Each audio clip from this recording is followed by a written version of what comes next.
Rohan train में comics और novel बेचा करता था।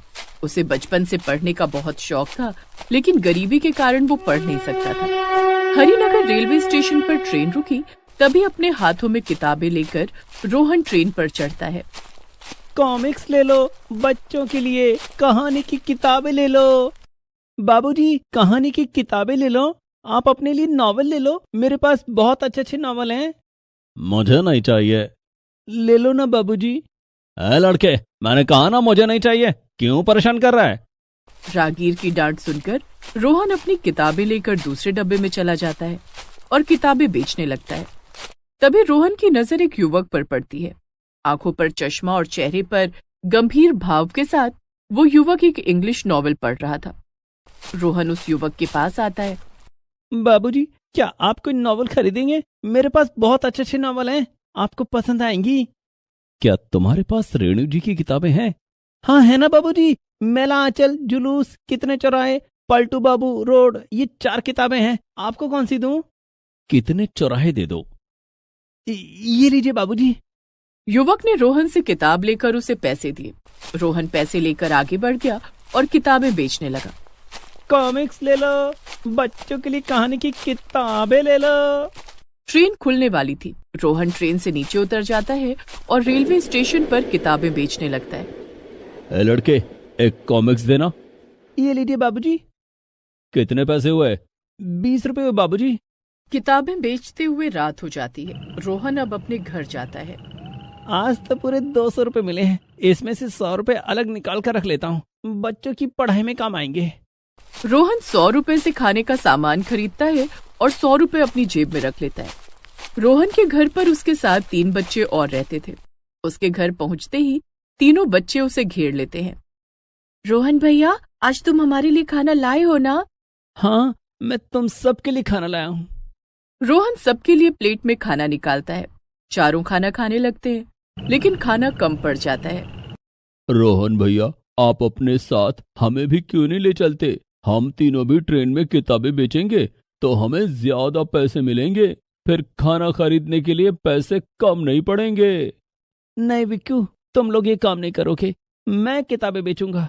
मैं बहुत जल्दी तुम लोगों के लिए पढ़ने का इंतजाम करूंगा। मैं चाहता था कि मैं खूब पढूं, लेकिन नहीं पढ़ पाया। मैं चाहता हूं कि तुम लोग खूब पढ़ो। इस काम के लिए मैं पैसे इकट्ठा कर रहा हूँ।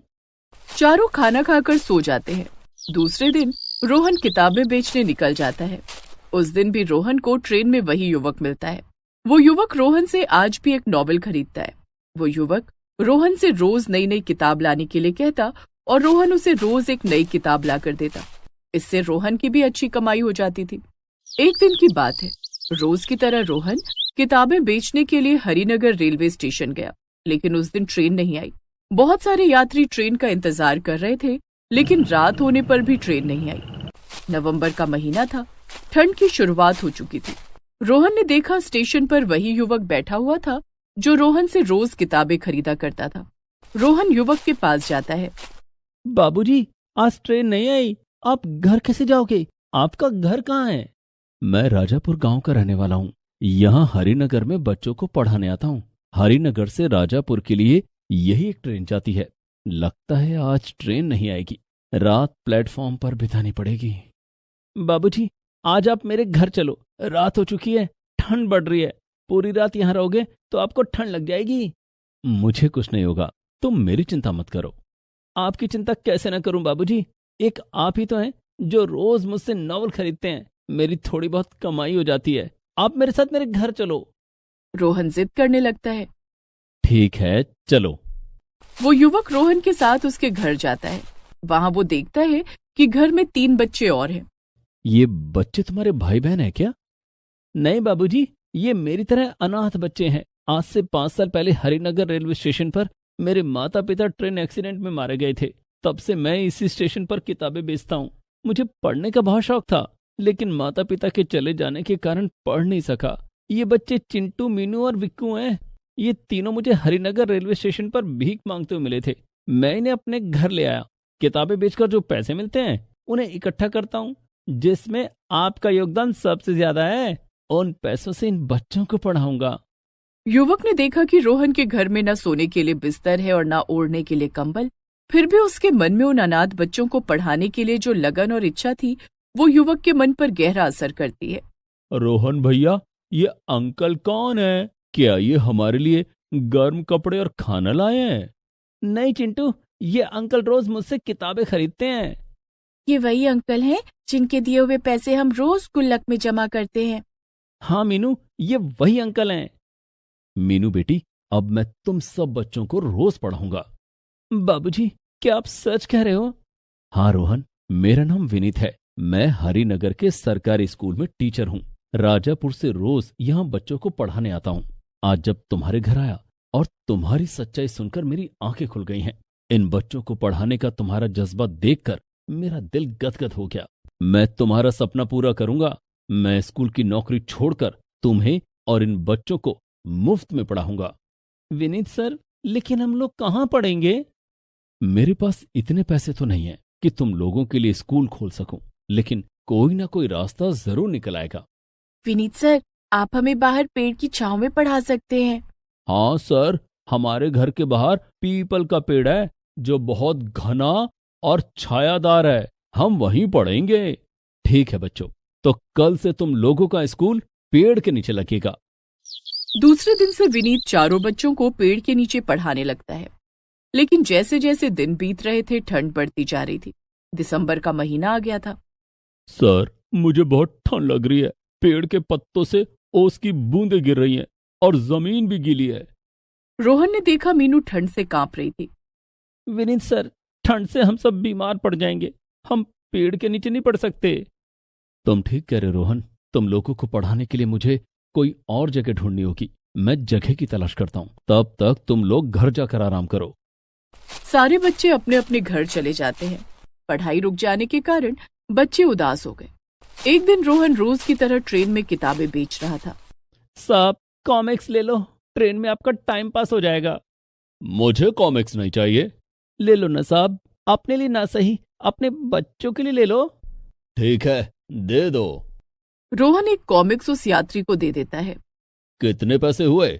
20 रुपए साहब। वो यात्री 20 रुपए का फटा हुआ नोट रोहन को देता है। इतने में ट्रेन खुल जाती है। साहब, ये नोट तो फटा हुआ है, दूसरा नोट दे दो ना साहब। मेरे पास दूसरा नोट नहीं है। ये लेना है तो ले, नहीं तो नोट वापस कर दे। अपना कॉमिक्स ले ले। नहीं साहब, आप कॉमिक्स रख लो। मुझे 10-10 के 2 नोट दे दो, चाहे तो सिक्के दे दो। अच्छा रुक, देता हूँ। जल्दी करो साहब। वो यात्री अपनी जेबें टटोलने लगता है। इतनी देर में ट्रेन रफ्तार पकड़ लेती है। ट्रेन कुछ दूर आगे निकल जाती है। तभी रोहन की नजर खिड़की के बाहर जाती है, जहां उसने देखा कि झाड़ियों के बीच एक ट्रेन की कुछ बोगियां खड़ी थी, जिन्हें देखकर लग रहा था कि जैसे वे बहुत समय से वहां वैसे ही खड़ी हैं। तभी वो यात्री रोहन को पैसे दे देता है। रोहन अगले स्टेशन पर उतर जाता है। वो दूसरी ट्रेन पकड़कर हरिनगर वापस आ जाता है। जब वो रात में घर आता है तो विनीत सर बच्चों के लिए खाना और मिठाइयां लेकर आते हैं। रोहन, हमारे लिए एक खुशखबरी है। कैसी खुशखबरी सर? मेरे लिए तो खुशखबरी तभी होगी जब हमारी रुकी हुई पढ़ाई फिर से शुरू होगी। तुम लोगों की पढ़ाई फिर से शुरू होगी। मैंने सरकार से विनती की थी कि गरीब बच्चों को पढ़ाने के लिए मुझे पैसों की मदद करें। सरकार ने मेरी विनती स्वीकार कर ली है। बहुत जल्द मुझे पैसे मिल जाएंगे। उन पैसों से तुम लोगों के लिए किताबें, पेन, पेंसिल, कपड़ों का इंतजाम हो जाएगा। बस स्कूल खोलने के लिए पैसों की जरूरत होगी। सर, क्या हम लोग ट्रेन में स्कूल खोल सकते हैं? रोहन भैया, ट्रेन में पढ़ने में बहुत मजा आएगा। लेकिन हम ट्रेन में स्कूल कैसे खोल सकते हैं? रोहन विनीत सर को सारी बात बताता है। दूसरे दिन वे सब उसी जगह पर जाते हैं जहां रोहन ने ट्रेन देखी थी। ये तो बहुत अच्छी जगह है। यहाँ हमें ठंड भी नहीं लगेगी। हमें ट्रेन की सफाई कर लेनी चाहिए। सब मिलकर ट्रेन की सफाई करते हैं। विनीत दूसरे दिन से सब बच्चों को ट्रेन में पढ़ाना शुरू कर देता है। कुछ दिन बाद विनीत ने ट्रेन में स्कूल खोल लिया, जिसका नाम रखा ट्रेन ऑफ एजुकेशन। रीना एक बहुत ही होनहार और ईमानदार स्टूडेंट थी। उसका परिवार बहुत गरीब था, जिस कारण रीना को स्कूल में सबके सामने शर्मिंदा होना पड़ता था। लेकिन रीना ने अपनी मेहनत और लगन से अपने परिवार की गरीबी को दूर कर दिया। रीना 5वीं क्लास की छात्रा थी। वो दौड़ी दौड़ी स्कूल की तरफ जा रही थी, लेकिन जब वो स्कूल पहुंची तो उसकी क्लास शुरू हो चुकी थी। वो जब अपनी क्लास में पहुंची तो मैडम ने उसे दरवाजे पर ही रोक दिया। रुक जाओ रीना, तुम आज भी लेट आई हो। ये तुम्हारी रोज की आदत बनती जा रही है, आज तुम्हें इसकी सजा मिलेगी।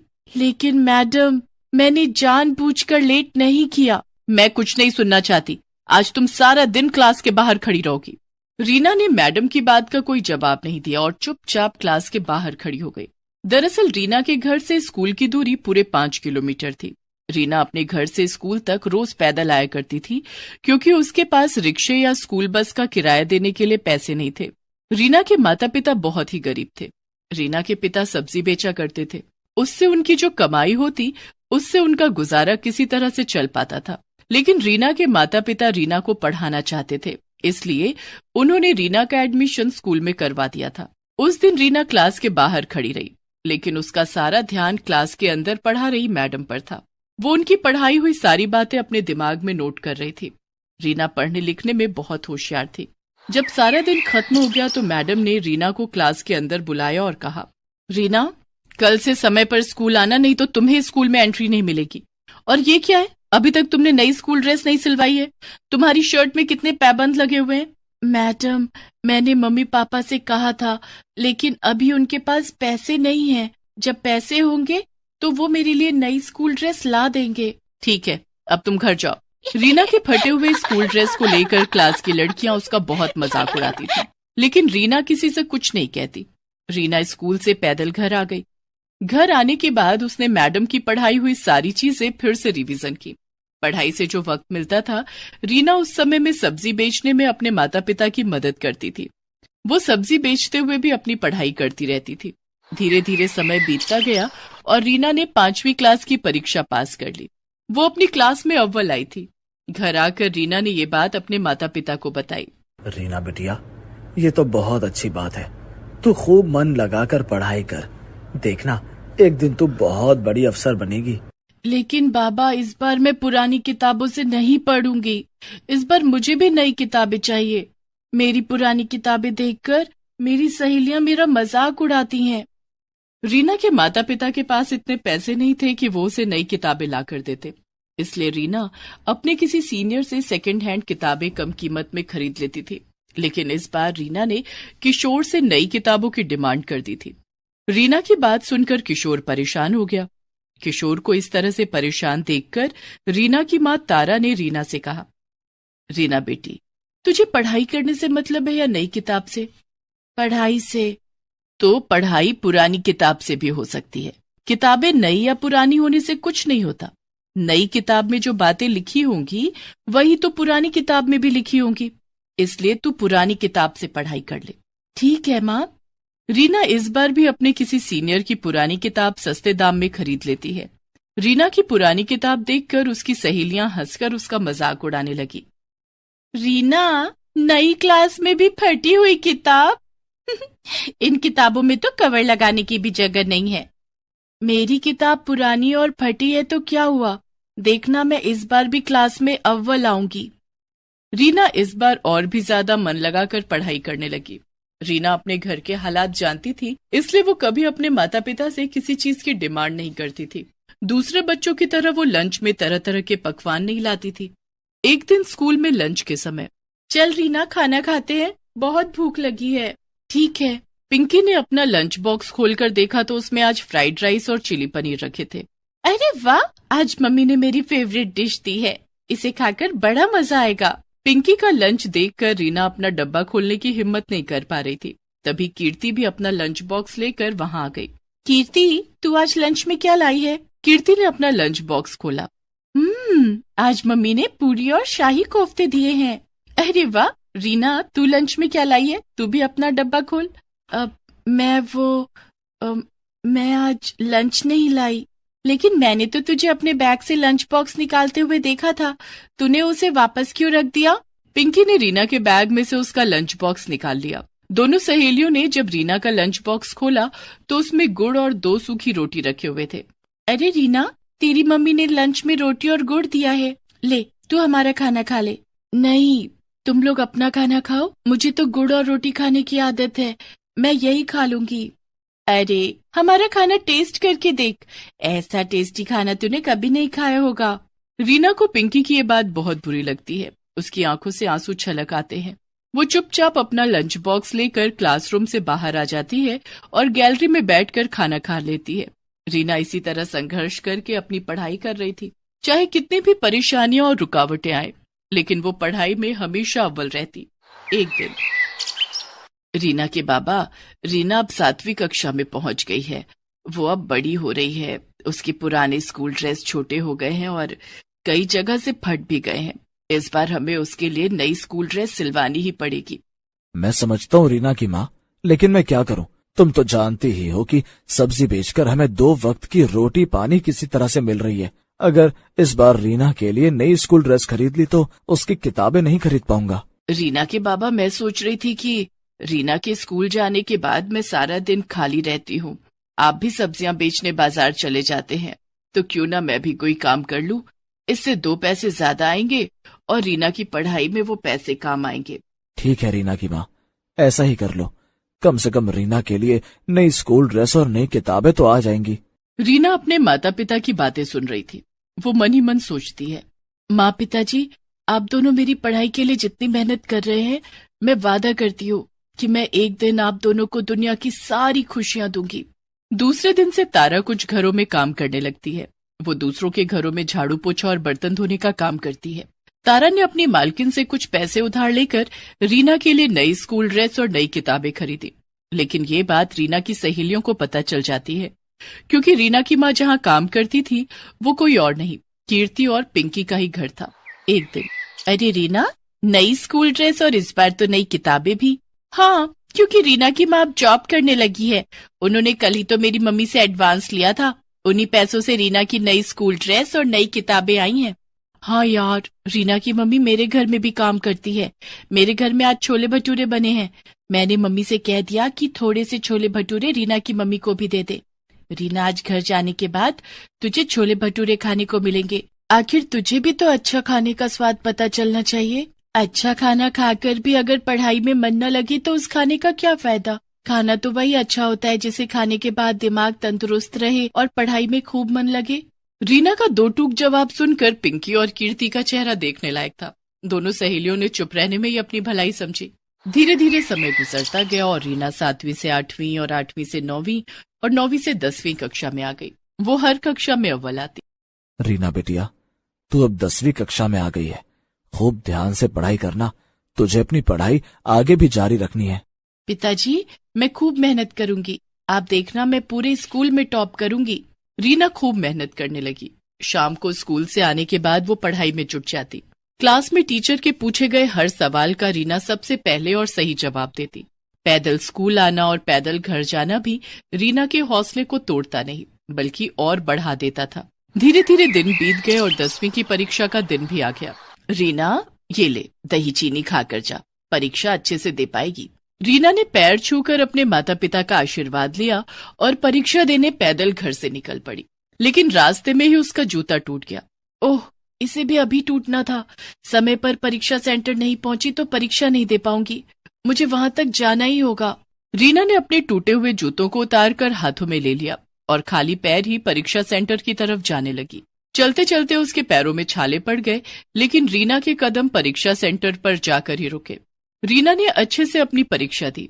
दूसरे दिन वो अपने पैरों में पॉलीथीन बांधकर परीक्षा सेंटर पहुंची, क्योंकि नए जूते खरीदने के लिए उसके पास पैसे नहीं थे। इस तरह से रीना ने 10वीं की परीक्षा भी दे दी। कुछ दिनों के बाद जब परीक्षा का रिजल्ट आया, क्लास में, रीना, तुम बहुत होनहार और मेहनती हो। आज तुम्हें तुम्हारी मेहनत का फल मिला है। तुम इस स्कूल में ही नहीं, पूरे राज्य में 10वीं की परीक्षा में अव्वल आई हो। देखो, अखबार में तुम्हारी फोटो छपी है। मैडम ने रीना और पूरे क्लास को अखबार में रीना की फोटो दिखाई। इतना ही नहीं, आगे की पढ़ाई के लिए तुम्हें सरकार की तरफ से स्कॉलरशिप भी दी जाएगी। ये सब सुनकर रीना बहुत खुश हुई। वो खुशी खुशी जब घर पहुंची तो उसके घर के बाहर मीडिया वाले उसका इंटरव्यू लेने के लिए इकट्ठा थे। सबने बारी बारी से रीना का इंटरव्यू लिया। रीना की कामयाबी से उसके माता पिता बहुत खुश थे। रीना ने स्कॉलरशिप की मदद से पहले 12वीं और फिर कॉलेज की पढ़ाई पूरी की। उसके बाद प्रतियोगिता परीक्षा की तैयारी करने लगी। कुछ सालों की कड़ी मेहनत से रीना ने आईएएस की परीक्षा पास कर ली थी। रीना अब एक आईएएस ऑफिसर बन चुकी थी। रीना ने अपने आप से जो वादा किया था उसे पूरा कर दिखाया। उसने अपने माता पिता के कदमों में दुनिया की सारी खुशियां लाकर रख दी। Please subscribe this channel.